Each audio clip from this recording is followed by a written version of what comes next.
They found it drifting and laughed. The Imperial task force translated in on reclamation vectors, engines cooling as sensors bloomed across the void. Ahead, against the dust of a dead trade lane, floated a single vessel. Dark, massive, unmistakably crude. Armor plates overlapped in blunt geometry. Kinetic apertures scarred the hull like industrial vents. There were no radiant veins, no shield. Flares, no ceremonial symmetry. A relic preserved by inertia. Scans resolved displacement at 16.1 million tons. Power output read low and stubbornly flat. No active field lattice. No harmonic shielding. The prototype's transponder answered in an obsolete Earth code, flagged in Imperial archives as discontinued, lost, irrelevant. The bridge filled with soft laughter. Archaic, one commander said, already bored. Threat algorithms populated without drama. One human hull versus 9,412 Imperial ships in theater. Engagement probability favored compliance in under 8 minutes. Processing estimates appeared as clean columns, crew neutralized, hull recycled, material salvaged. A junior analyst counted 41 visible kinetic ports and labeled them museum pieces. Obsolete. The prototype held attitude, nose square to the task force, as if mass alone were an argument. It neither hailed nor fled. Its thermal profile suggested mechanical reactors rather than stellar taps. Heat bled laterally through armor seams in a way the models tagged as inefficient construction. The conclusion was comfortable, a survivor artifact that had outlived its doctrine. Imperial command widened the scan cone. No escorts, no pickets, no traffic wakes. The surrounding space was empty to 2.7 million kilometers, a quiet that reinforced every assumption. The commander authorized a standard reclamation notice. Jurisdiction asserted, salvage rights declared, penalties outlined with patient clarity. Timers appeared. 300 seconds to acknowledge, 600 to disarm, 900 to prepare for boarding. Processable. Technician flagged anomalous voids within the armor. Layered cavities, interrupting scan coherence. The note was logged and dismissed. Another pointed out the prototype's orientation, how it maintained alignment despite micro-debris impacts that should have induced drift. Dismissed. Old ships held bad habits. The prototype's hull was scarred, but intact. Its plates thick enough to be wasteful by modern standards. A historian on the bridge muttered that early human designs favored mass because they did not trust fields they could not repair. The remark drew a few smiles. Superstition, they decided. Imperial gunnery cued a demonstration volley at 12%. Output spectra tuned to teach rather than kill. The order was routine, recorded as such. A commander took a moment to savor the neatness of it. How the galaxy corrected errors without needing to remember them. Then a quiet detail intruded. Life sign resolution improved as the scan refined, stabilizing at 2012 crew. Not cryosignatures. Active, distributed. The number ticked once, then settled. Someone asked how a discontinued prototype supported that many bodies. Someone else replied that it did not matter. Labor was labor. The prototype did not answer the notice. It did not adjust vector. It did not raise shields that were not there. Its power curve stayed flat, a straight line that refused to perform. A final check scrolled across the command display. Age estimate based on hull metallurgy, 214 years. The laughter sharpened. Forgotten for a reason, the commander said, and authorized fire. Across the void, the relic remained still. Armor dark, seams faintly warm, as if waiting for a lesson it had already learned. The Empire spoke as if the outcome were administrative. A formal channel opened, layered with seals and archival authority. The reclamation commander's voice translated into 8 regulated bands. Jurisdiction was asserted over derelict human material. Environmental extinction statutes were cited. Salvage rights were explained with patient precision. The tone assumed confusion, not defiance. Timers appeared again. 300 seconds to acknowledge, 600 to disarm, 900 to prepare for boarding. The human reply arrived before the final clause resolved. Receipt acknowledged, a voice said, calm and unamplified. Your claim is denied. The bridge went still. Denial was not a recognized response. The commander requested clarification, restating authority and adding context. 9,412 Imperial ships present, one human prototype isolated at 0.4 AU, no registered support. The math was presented as courtesy. Those numbers are accurate, the human voice replied. Your conclusion is not. Salvage denied. The phrase propagated across auxiliary displays as analysts flagged it for anomaly. The commander escalated, invoking precedent. No species retained assets logged extinct by council classification. Survival did not confer sovereignty. Survival implied error. We are not derelict, the human said. We are crewed. We are armed. This vessel is active. A junior officer laughed before silencing themselves. The commander authorized a visual link. The image resolved slowly, a dim operations deck lit for function, not ceremony. One human stood centered, posture relaxed, hands behind their back. No insignia, no ritual, eyes steady. You are alone, the commander said. We are sufficient, the human replied. Alone, sufficient. The commander shifted to legal framing, citing reclamation mandates and labor reassignment provisions. The human response did not engage the argument. Any attempt to board will be treated as hostile action, the voice said. Any hostile action will be answered. Time allowances reset, ticking down with institutional confidence. The commander pressed again, tone hardening. You are a discontinued prototype, they said. Your design is obsolete. Compliance will minimize losses. The human paused for 2 seconds, long enough to be noticed, not long enough to be dramatic. This vessel remains on station by choice, they said. Withdraw beyond 1.8 million kilometers. Power down offensive systems, we will not pursue. And if we refuse, then you will test our boundaries, the human replied. They are not negotiable. Sensors updated as the prototype transmitted a compact data packet. Timestamps, maintenance logs, crew rotation records spanning 214 years. The commander dismissed them as fabrications without review. We do not kill prisoners, the human added, almost conversationally. The channel closed, no threats followed, no countdown resumed. The prototype held attitude, armor square to the task force, power output flat and stubborn. A minor vector correction registered, 0.1 degrees, 2. Small to matter, logged as drift. The commander authorized a demonstration strike to restore order to the exchange. Weapons teams complied with professional ease, emitters charging to instructional output. Across the void, the human ship waited, having said everything it intended to say. The first volley was calibrated to instruct. Imperial gunnery doctrine set output to 14%, sufficient to overwhelm obsolete shielding without destabilizing a target slated for capture. 4 cruisers aligned emitters and released coherent energy lances across 21,800 kilometers. The beams struck the human prototype squarely, bathing its hull in white-blue glare, bright enough to ghost sensor arrays, and wash the bridge in reflected light. The expected sequence did not occur. There was no shield bloom, no harmonic ripple, no cascading failure.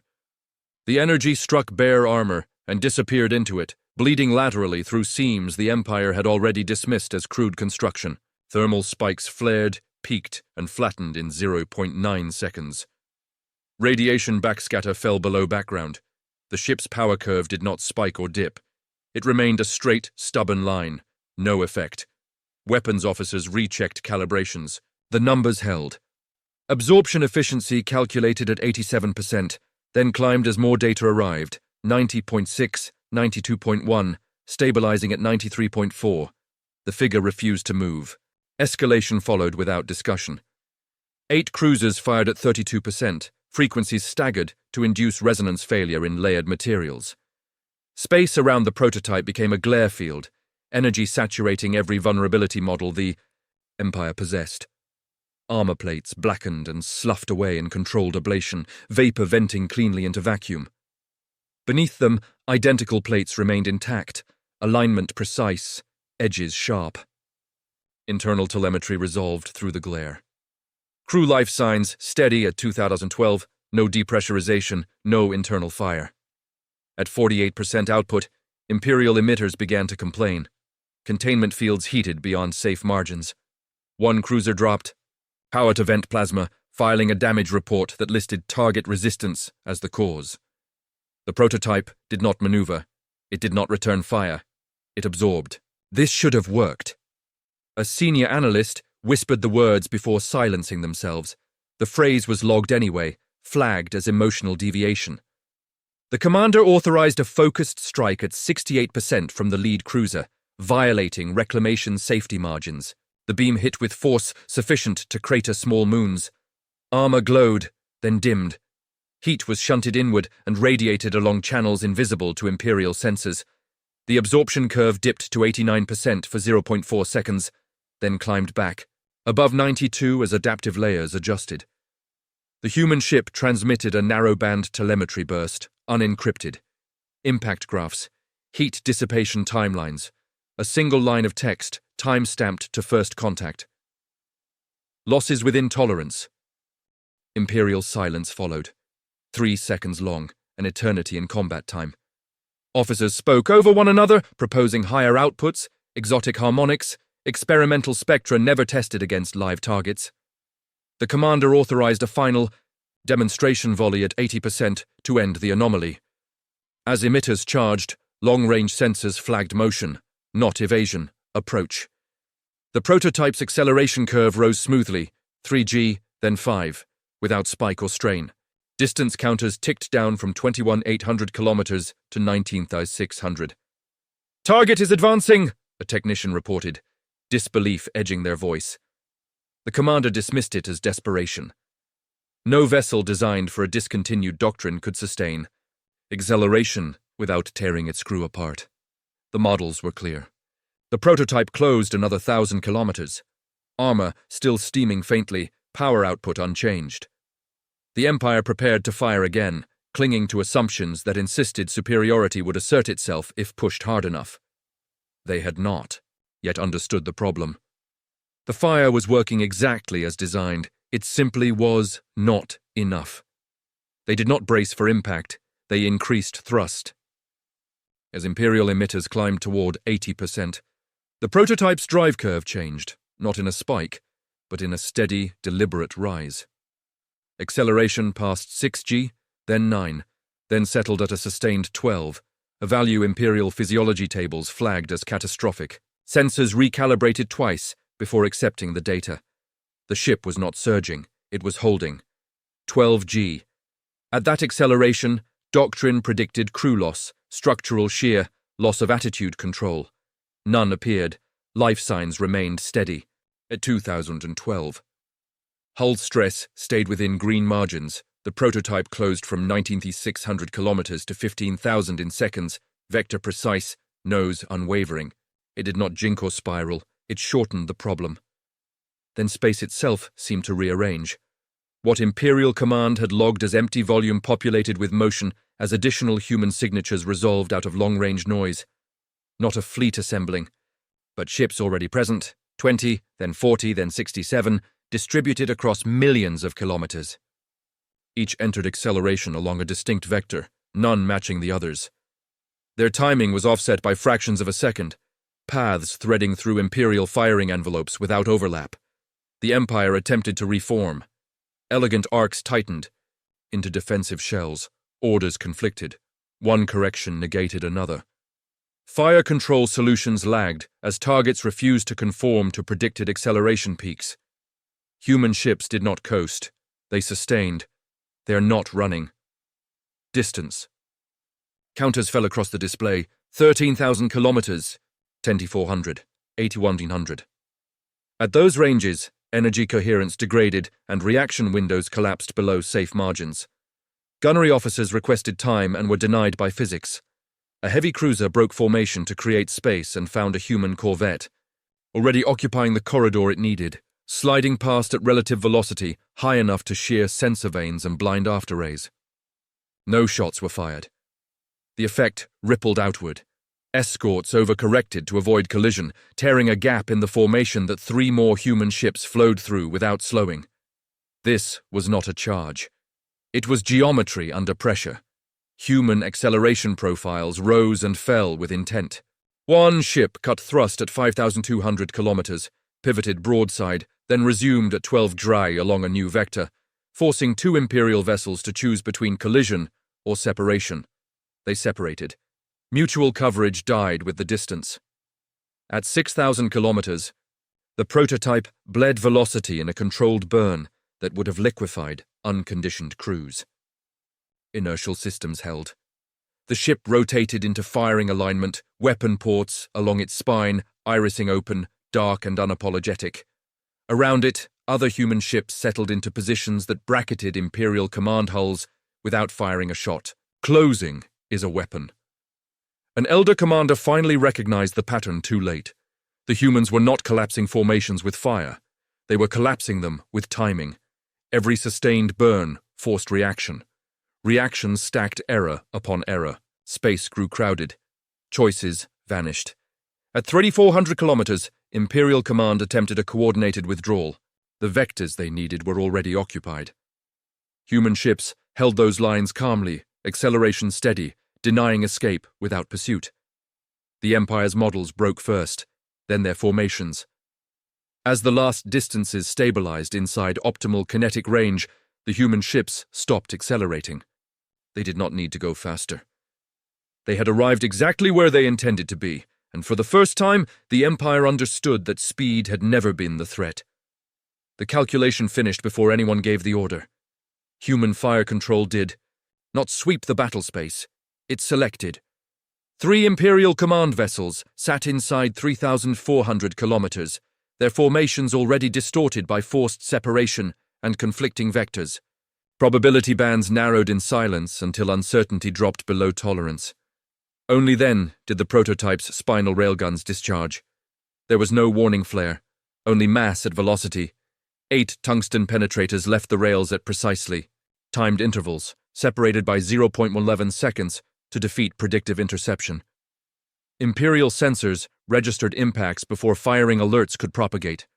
The first slug punched through a command cruiser's bow, ignored ornamental superstructure, and exited through the coordination core. The second followed the same channel, widening it. Internal pressure collapsed. Power grids failed in sequence, not chaos. The ship split along stress lines its designers had never tested. 1 missiles followed, launched not in salvos, but in arithmetic.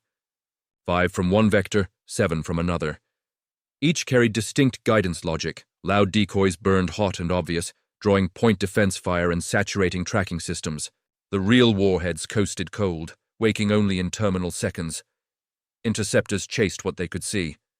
The rest arrived untouched. A second command vessel attempted emergency thrust, trying to claw distance back towards 6,000 kilometers. The maneuver exposed its ventral plane for 0.8 seconds. 3 railgun rounds arrived through that opening. A fourth followed milliseconds later, delayed to exploit the sudden pressure differential. The gravity ring sheared free and continued spinning, intact and useless, while the rest of the hull collapsed inward. Life signs dropped from 8,904 to 0 in under 4 seconds. 2. Imperial captains shouted for retreat corridors. None existed. Human ships occupied the vectors they needed, holding position with sustained acceleration that denied passage without pursuit. The third command vessel fired blindly, energy lances splashing across empty space as gunnery solutions lagged behind human motion. A human cruiser answered with a missile carrying a limited-yield nuclear charge. The detonation occurred at calculated, standoff, shaped and directional. It did not vaporize the target. It crushed sensor arrays, fractured hull integrity, and collapsed internal compartments in a single controlled wave. The command vessel went dark, drifting, structure mostly intact but systems dead. 3. The human fleet paused for 1.6 seconds. Targeting logic re-evaluated. Lesser Imperial ships were ignored. Screens that no longer coordinated anything were allowed to live. Fire resumed only when a cruiser attempted to reassert authority by broadcasting override codes. 1 railgun round removed the antenna cluster. The cruiser powered down moments later, surrender codes spilling across every channel. We. Count before we fire. The phrase appeared briefly on an auxiliary Imperial display, flagged as anomalous doctrine. No one had time to question it. At 2,100 kilometers, a cluster of Imperial escorts attempted a desperate mass maneuver, trying to ram a human corvette to disrupt firing geometry. The corvette adjusted thrust by 0.3 g, slid aside, and let the escorts collide with one another. Human sensors logged the event as environmental hazard neutralization. No shots were fired. Missiles continued to arrive in measured numbers, not saturation, selection. Each impact removed a ship that mattered.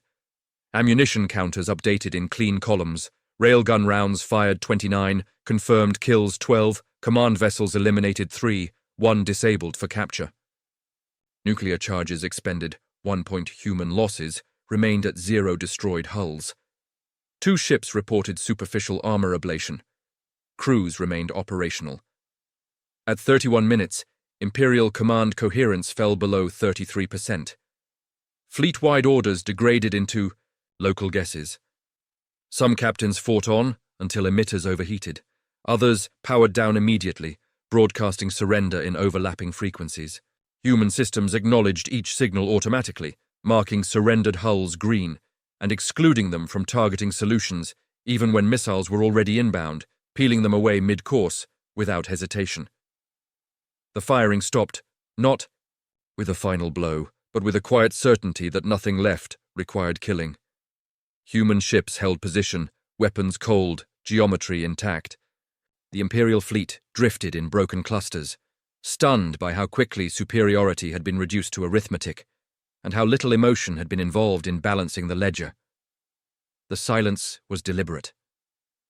At 31 minutes and 18 seconds, every human weapon went cold at once. Rail capacitors discharged into sinks, missile hatches sealed. Across the fractured battle space, Imperial crews waited for the next calculation and did not receive it. Instead, a transmission unfolded outward from the prototype, riding military channels, civilian relays, and open-band repeaters until it spilled beyond the system and into the wider network. The image was unadorned. A human officer stood centered in frame, posture unchanged from first contact. No insignia, no victory marks. "This engagement is paused," the officer said, voice level and unforced. "Compliance fire has ceased." Imperial commanders braced for extermination terms. None came. "We are broadcasting under interstellar law," the officer continued. "This message is addressed to all Imperial forces present, to client states, and to any polity monitoring this channel." Data panes unfolded beside the speaker. Definitions, statutes, thresholds, cleanly indexed and time-stamped. First, the practice of chattel slavery is prohibited, effective immediately. Any vessel, facility, or authority engaged in the ownership, transport, or processing of sentient beings will be treated as a criminal enterprise. Across the Imperial fleet, internal alarms triggered as registries lit red. Cargo holds long. Normalized appeared on tactical overlays as liabilities. Automated processing queues froze mid-cycle. Second, the officer said, surrender is protected. Any ship that powers down offensive systems, transmits standard surrender codes, and holds position will not be fired upon. Boarding actions will be conducted solely to secure weapons and render aid. Prisoners will not be harmed. We do not. Kill prisoners! The sentence propagated verbatim across channels. Human fire control enforced it without exception. Green markers multiplied as more Imperial hulls powered down, some hesitantly, some all at once. Targeting logic excluded them, instantly, even when geometry favored easy destruction. Third, the officer said, there will be trials. The word carried weight without emphasis. Command authority does not exempt individuals from accountability. Evidence has been recorded. Jurisdiction will be asserted. Sentences will be imposed by courts, not fleets.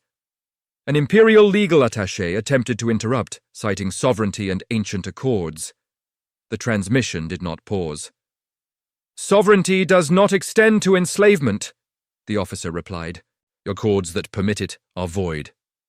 Numbers scrolled beneath the image, stark and unavoidable. Enslaved populations identified, 4.1 million. Vessels flagged for seizure, 3001. Command personnel pending detention, 179. Humanitarian transfer window, 72 hours. Human ships began to move again.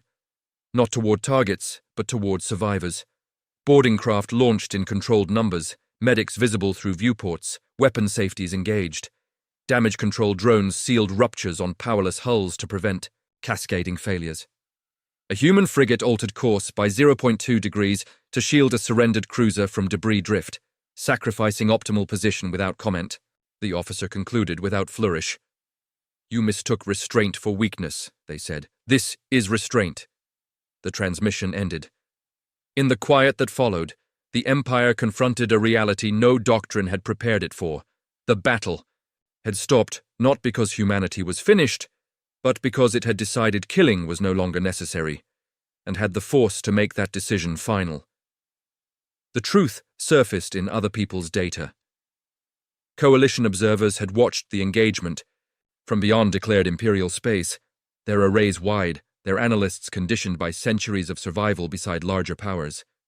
While the Empire reeled under the law broadcast, the Coalition replayed the battle without the assumptions that had blinded the commanders on scene. They did not ask how the prototype had won. They asked how it had been there at all.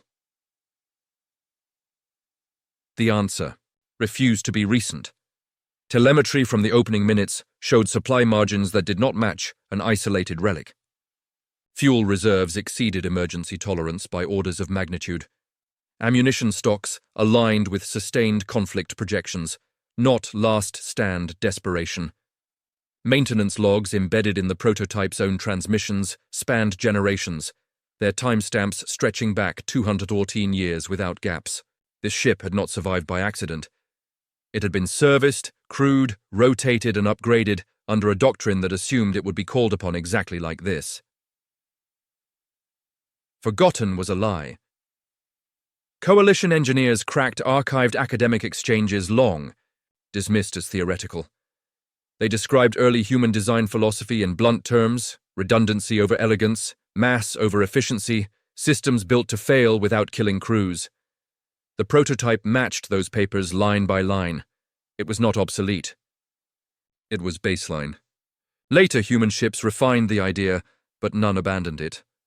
Fleet historians overlaid the prototype's hull geometry with fragments recovered from other incidents the Empire had quietly buried. Pirate actions that ended too cleanly. Border skirmishes where command ships vanished without wreckage fields. The signatures aligned. Not perfectly, but enough.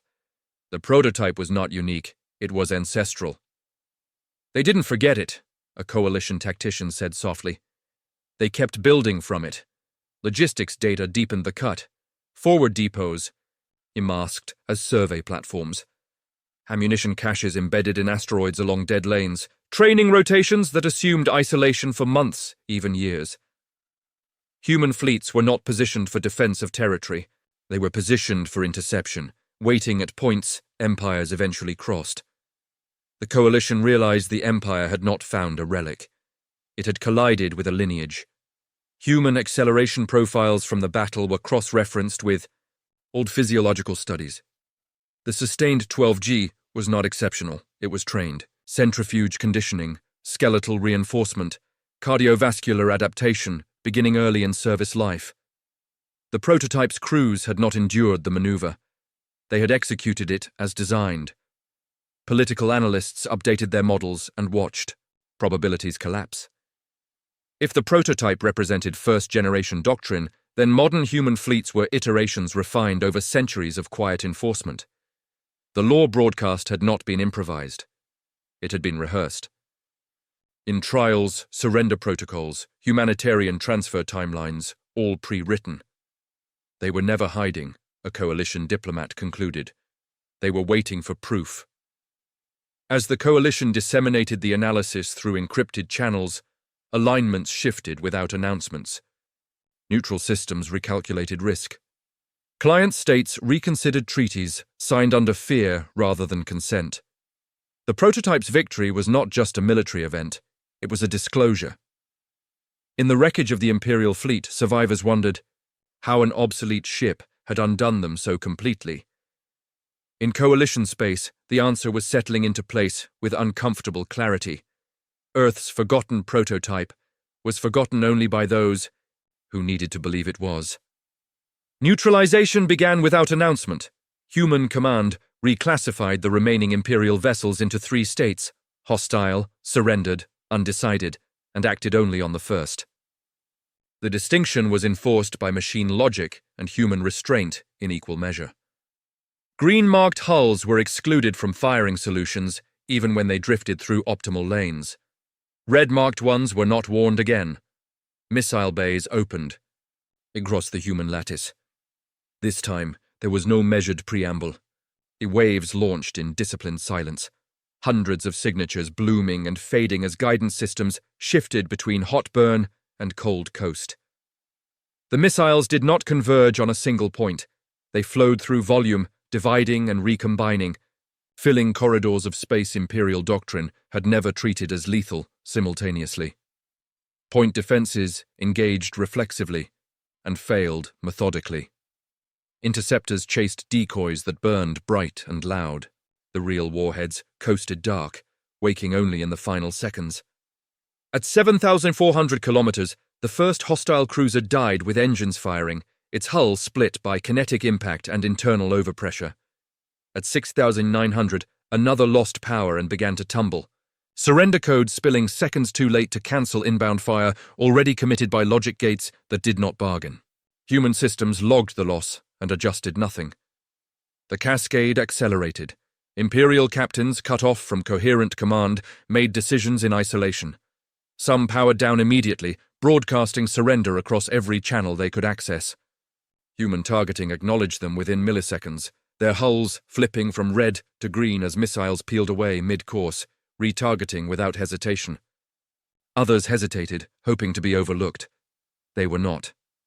Boarding operations followed behind the missile waves as a separate geometry, slower and deliberate. Human cutters approached disabled ships at controlled relative velocities, grapples, locking with mechanical certainty. Breach teams moved in pairs, weapons slung low, medics between them. They sealed bulkheads instead of blasting them. They vented compartments instead of charging through them. When resistance appeared, it was isolated, recorded, and denied options until it stopped. Do not fire on green. The directive pulsed across human channels continuously. It was obeyed, even when green-marked hulls drifted into perfect firing arcs against still hostile targets. Gunners adjusted, sacrificing efficiency to preserve principle. The choice slowed neutralization by minutes. No objections were raised. At 21 minutes into the second phase, an Imperial carrier attempted a mass launch, dumping strike craft in a desperate effort to overwhelm point defenses. Human response was precise and impersonal. Point defense grids engaged not to annihilate, but to shape. Kill cones herded the fighters into narrow volumes, where electromagnetic pulses fired in timed bursts, frying guidance systems and power buses. Hundreds of craft went dead in space, pilots alive, instruments blind. Automated recovery beacons activated. Surrender cascade. The phenomenon appeared on coalition monitoring boards as a statistical inflection rather than a tactic. Once a critical mass of Imperial ships powered down and survived intact, the remainder followed faster than any broadcast could compel. At 38 minutes, surrendered hulls outnumbered hostile ones 2-1. At 51, 4-1. The last organized resistance formed around a crippled logistics tender, heavy cruisers attempting to shield it with overlapping fields. Human analysis flagged the maneuver as emotionally driven. Missile fire softened the ring without saturation. Railgun shots punched precise holes through power cores and thruster assemblies. The tender was disabled without rupture. Boarding teams secured it and immediately began evacuating non-combatants. Damage control drones sealing breaches to prevent atmosphere loss. Throughout the phase, the prototype held central position, anchoring the geometry. Its railguns fired sparingly now, each shot deliberate, removing vessels that threatened to destabilize the surrender perimeter. Ammunition tallies updated in clean columns. Missiles expended 341, railgun rounds 22 additional, nuclear charges 0 in this phase. Human losses remained unchanged. At 74 minutes, the final hostile marker flipped to green. The battle space did not erupt in cheers or declarations. It simply went quiet. Hundreds of Imperial hulls drifted in ordered clusters, weapons cold, crews waiting. Human ships moved among them like custodians, dispatching repair drones, establishing traffic lanes, preventing collisions that would have killed crews who had already surrendered. Prisoner counts stabilized at 3.9 million. Injured treated reached 421,000. Fatalities ceased entirely once the last red marker disappeared. An Imperial officer aboard a surrendered cruiser watched a human frigate adjust thrust by 0.2 degrees to avoid debris that might strike their powerless hull, and felt something unfamiliar settle in their chest. Not relief, not fear, recognition. The Imperial fleet had not been destroyed. It had been dismantled, choice by choice, vector by vector, until fighting no longer made sense. Human command logged the phase complete and shifted focus to humanitarian transfer and legal processing. Having ended the violence not with exhaustion, but with intent, Mercy arrived with paperwork and medics. Human cutters docked with surrendered hulls according to a queue that ignored rank and favored urgency. Atmospheres were stabilized first, then gravity, then medical access. Injured Imperial crew were triaged without comment, species markers, flashing briefly before collapsing into a single priority system. Analgesics flowed, hemorrhages sealed, fractures were braced. The process was fast, practiced, and conspicuously indifferent to uniform or insignia, no reprisals. The directive propagated with the same authority as a firing order. Marines escorted prisoners with weapons slung low, restraints applied only where resistance had already occurred. Those who complied walked unbound. Those who did not were isolated, recorded, and transferred without spectacle. Every interaction generated data, biometrics, testimony, chain of command lineage, fed into a legal framework already spun up and active. Temporary detention habitats unfolded from cargo holds, modular and sterile. Food met dietary requirements calculated to trace elements. Translators rendered instructions in calm, neutral tones. Prisoner counts stabilized at 3.9 million. Fatalities did not increase. The numbers mattered, and the humans treated them like commitments rather than estimates. Across the system, civilian traffic resumed under human advisories. Relief convoys arrived along pre-cleared vectors, bearing insignia from worlds that had never publicly aligned with Earth. Coalition observers watched the manifests populate and recognized the pattern immediately. Neighboring systems were not waiting to be asked. They were filing declarations, suspension of Imperial tribute, opening of ports to human oversight, requests for arbitration under the statutes broadcast during the engagement. Political gravity shifted not with speeches or ceremonies, but with filings, timestamps, and jurisdictional acknowledgements. The Empire's authority bled away through compliance forms faster than it ever had through force. We choose this law. The phrase appeared verbatim in multiple declarations, identical down to punctuation, traced directly to the law broadcast template. Analysts flagged it as mimetic adoption. Human command did not respond. Trials were scheduled before the last boarding action completed. Jurisdiction packets listed charges with unemotional clarity: enslavement, unlawful processing, command, responsibility. Evidence hashes linked sensor logs to testimony collected in real time. Command personnel flagged earlier were separated and transferred under guard that neither tightened when they struggled nor softened when they pleaded. The guards had heard both before. An Imperial sector governor attempted to negotiate amnesty in exchange for realignment.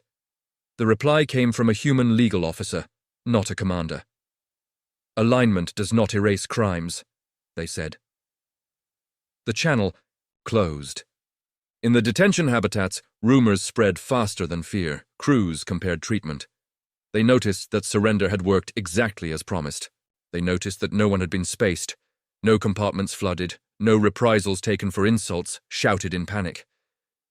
The lesson settled unevenly but permanently.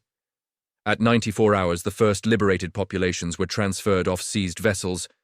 Families emerged into gravity they had not chosen, blinking under lights calibrated for comfort rather than efficiency. Human medics stepped aside as civilian agencies took over, their role complete. The prototype remained on station, scarred, armor patched with clean plates that did not hide the damage. Its commander filed a final operational note. Force applied, compliance achieved, mercy sustained. In distant systems, leaders weighed the cost of defiance against the evidence flowing through every relay. The choice was no longer abstract. Earth had not seized territory. It had offered an order and shown, with meticulous restraint, what happened when that order was refused. The quiet felt engineered. Debris fields stabilized into predictable orbits. Traffic lanes reopened under human advisories. Trial schedules propagated through secure channels with the same priority once reserved for firing solutions. From a distance, the system looked orderly again, as if violence had been a correction applied and resolved. Human sensors did not relax.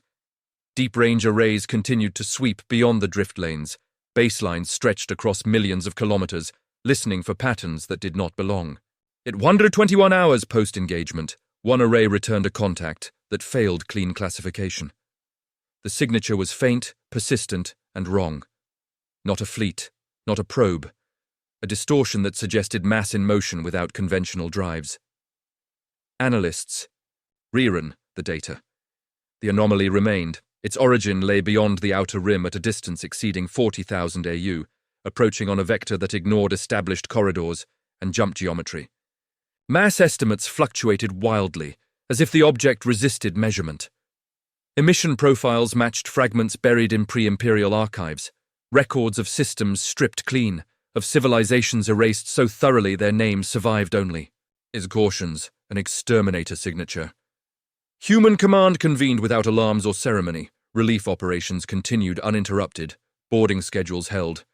The information was compartmentalized and routed to planning cells that had existed long before this engagement. Contingency headers unlocked. Timelines populated. The numbers were not comforting, but they were familiar. A coalition observer, cleared under emergency protocols, asked a single question over a secure channel. Is this a response to what you just did? The human reply came after a brief pause. It is adjacent, they said. Not causal, meaning it would have come regardless, meaning the Empire had never been the terminal risk. The prototype adjusted station by 0.4 degrees, aligning its long-range sensors with the incoming anomaly. Around it, other human ships mirrored the motion without instruction. Geometry settling into a configuration older than Imperial star charts. Ammunition tallies updated. Training rotations shifted. Messages went out to systems that had not yet chosen a side, carrying no threats, only data. Beyond the rim, something ancient continued inward, indifferent to law, surrender, or mercy. Humanity watched it approach with the same calm it had shown an empire, and began doing the math again.